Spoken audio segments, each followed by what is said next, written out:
Olha só, recentemente os Estados Unidos tomaram uma decisão que chamou bastante atenção. Eles decidiram acelerar e muito a produção do B-21 Raider. A gente está falando do mais novo e secreto bombardeiro furtivo deles. Hoje vamos entender direitinho o que é essa aeronave e, principalmente, por que essa pressa toda para colocá-la no ar. E a pergunta que não quer calar é essa, né? Por que tanta pressa? O que está acontecendo no mundo para justificar acelerar um dos projetos de defesa mais caros e avançados de todos os tempos? É isso que a gente vai descobrir agora. Para a gente entender essa urgência toda, primeiro a gente precisa ter uma noção da escala do que está acontecendo. Isso não é um ajuste pequeno, não.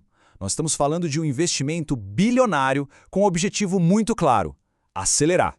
Foi aprovado um financiamento de 4,5 bilhões de dólares. E tem um detalhe aqui que é crucial. Essa grana não é para pesquisa nem para desenvolvimento. É um investimento direto para aumentar a capacidade de produção. Isso sinaliza uma confiança enorme de que o B-21 já está prontinho para ser fabricado em massa. E qual o resultado prático de todos esses bilhões? Um salto de 25% na capacidade de produção anual. O objetivo é bem direto: encurtar os prazos e entregar essa tecnologia de ponta para os militares muito antes do que estava previsto. Bom, com a urgência já estabelecida, chegou a hora de conhecer a estrela do nosso papo. Afinal, o que é que torna o B-21 Raider tão especial? O B-21 não é uma simples atualização. Ele é considerado a primeira aeronave de sexta geração do mundo a decolar. É um salto tecnológico gigantesco que já vem com inteligência artificial e conectividade super avançada. O primeiro voo dele, em novembro de 2023, basicamente marcou o início de uma nova era na aviação militar. Para a gente entender bem o B-21, ajuda muito comparar com o antecessor famoso dele, o B-2 Spirit.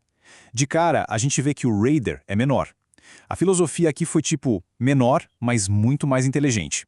Os avanços em eletrônica e nos materiais permitem que ele tenha capacidades superiores numa estrutura mais compacta e, o que é fundamental, muito mais fácil e barata de manter.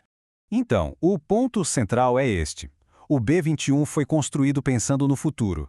Essa tal de arquitetura digital aberta significa que ele pode ser atualizado com novos softwares, novas armas. É quase como um smartphone que recebe novos aplicativos, sabe? Ele foi projetado para ser super adaptável, para operar junto com drones e fazer parte de uma rede bem maior de sistemas de inteligência e ataque. Certo. Então temos uma aeronave de última geração sendo produzida em tempo recorde. Mas isso só nos leva de volta àquela pergunta principal: por quê? A resposta está nesse cenário geopolítico super complexo que a gente vive hoje.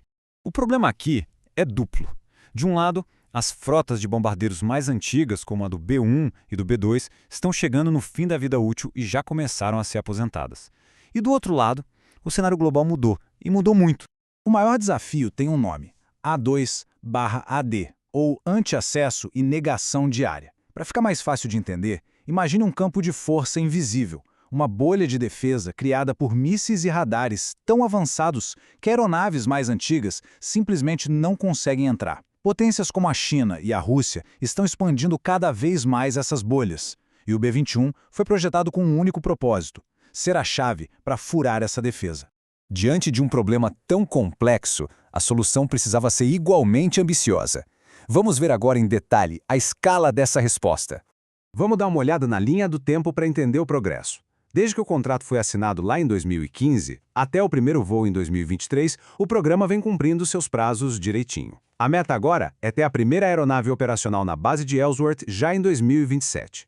E este gráfico aqui ilustra perfeitamente o debate que está rolando agora. O plano original era de 100 aeronaves, mas o Comando Estratégico dos Estados Unidos, o STRATCOM, já está dizendo que isso não é mais suficiente. A recomendação deles é de pelo menos 145. É um sinal bem claro de que a percepção da ameaça mudou.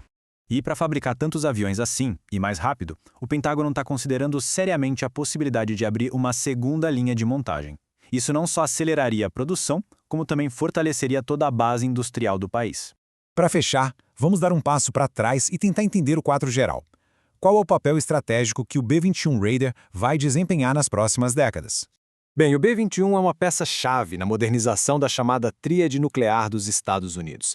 Ele representa a parte aérea dessa tríade, que também inclui mísseis baseados em terra e em submarinos. Só que os bombardeiros oferecem uma coisa que os mísseis não têm: flexibilidade. Uma frota de B-21 pode ser enviada para uma região como um sinal político, sabe? Pode patrulhar de forma visível ou ser chamada de volta a qualquer momento. Um míssil, depois que é lançado, já era. Essa capacidade de controlar a escalada de uma crise é vital na diplomacia entre as grandes potências. E essa importância é repetida nos mais altos escalões. Como disse o secretário da Força Aérea, o BA-21 não é só mais um avião. Ele é a base da futura capacidade de ataque e de dissuasão da nação. Em resumo, todo esse investimento e essa pressa em torno do B-21 fazem sentido quando a gente entende o propósito dele. Não é uma solução de curto prazo. Ele é a peça central do poder aéreo estratégico americano para os próximos 30 anos, projetado para moldar o equilíbrio de poder global para toda uma nova geração. O que nos deixa com uma reflexão final. Num mundo de ameaças cada vez mais difusas, o investimento tão gigantesco em uma única plataforma super avançada é a dissuasão definitiva ou acaba criando o alvo mais valioso num futuro conflito? É uma questão que com certeza vai definir as próximas décadas da estratégia militar.